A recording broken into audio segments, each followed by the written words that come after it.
கத்திரிக்காய் புளிக்கறி எப்படி செய்யலான்னு பார்க்கலாமா? நாங்கள் இன்றைக்கி புளி சாதத்துக்கு தான் இதை செஞ்சுருக்கோம். ரொம்ப டேஸ்ட்டாக இருக்கும் புளி சாதத்தோடு வச்சு சாப்பிட்றதுக்கு. எப்படி செய்யலான்னு பார்க்கலாம். ஒரு பேன் அடுப்பில் வச்சுக்கோங்க. எண்ணெய் நல்லா காயணும். நல்லெண்ணெய் இல்லை கடலெண்ணெய் ஊற்றிக்கோங்க. கடுகு வெந்தயம் போட்டு நல்லா பொரிஞ்சதும் ஒரு 10 பல் பூண்டு நல்லா வெட்டி வச்சுருக்கேன்.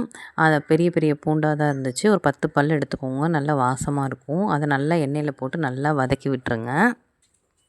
சின்ன வெங்காயமும் சேர்த்துக்கலாம். நான் பெரிய வெங்காயம் ஒரு வெங்காயம் சேர்த்துருக்கேன். அதையும் வெட்டி இதோடு சேர்த்துக்கோங்க. 2 பச்சை மிளகா சேர்த்து கொஞ்சமாக கருவேப்பிலை சேர்த்து நல்லா வதக்கிக்கலாம். தக்காளி பழம் பார்த்திங்கன்னா 2 பழம் எடுத்திருக்கேன். நல்லா நைஸாக வெட்டி அதையுமே நல்லா குழையிற அளவுக்கு நல்லா வதக்கி எடுத்துக்கோங்க.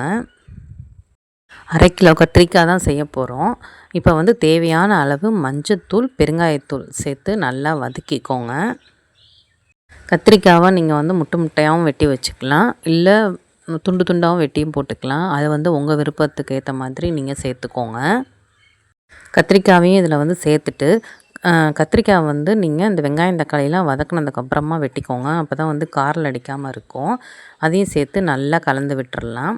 இப்போ தனி மிளகாத்தூள் காரத்துக்கு தகுந்த மாதிரி சேர்த்துக்கோங்க. சாம்பார் தூள் சேர்த்து கொஞ்சமாக தண்ணி ஊற்றி அந்த கத்திரிக்காய் வேகிற அளவுக்கு தண்ணி ஊற்றி நல்லா மூடி வச்சுருங்க. கத்திரிக்காய் ஒரு 90% நல்லா வேகணும். அதுக்கப்புறமா புளி தண்ணி ஊற்றிக்கலாம். உங்களுக்கு எவ்வளோ புளிப்பு தேவையோ அந்தளவுக்கு ஊற்றிக்கோங்க. ஒரு 2 ஸ்பூன் அல்லது 3 ஸ்பூன் சேர்த்துக்கிட்டால் போதும். கத்திரிக்காய் வெந்ததுக்கு அப்புறமா நீங்கள் புளி தண்ணி ஊற்றுங்க. அப்போ தான் கத்திரிக்காய் சீக்கிரத்தில் வெந்து வரும். நல்ல எண்ணெய் பிரிஞ்சு வந்துடும். அதுக்கப்புறம் நம்ம அடுப்பை ஆஃப் பண்ணிக்கலாம். சூப்பராக இருக்கும். கண்டிப்பாக ட்ரை பண்ணி பாருங்கள்.